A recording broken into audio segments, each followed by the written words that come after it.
Ozodaxonim Nursaidova degan aktrisamiz bor, bilasizlar.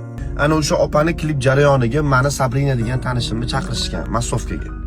Qiz borgan paytda gelikka oldidan o't berasiz deb aytishgan. Eng qizig'i gelik urildi, 16 yoshga to'lmagan, voyaga yetmagan, pravasi bo'lmagan qizni o'tkazib qo'yishgan. U qiz kavukda bo'lgan. Sabrina gelikka oldidan o't o'tgan paytda qizni bosib ketgan Sabrinani. Tosh so'ylari singan 4 tonnali mashina. Hozir 9 soatlik operatsiyani boshdan o'tkazib, necha kun komada yotib, operatsiyadan chiqdi.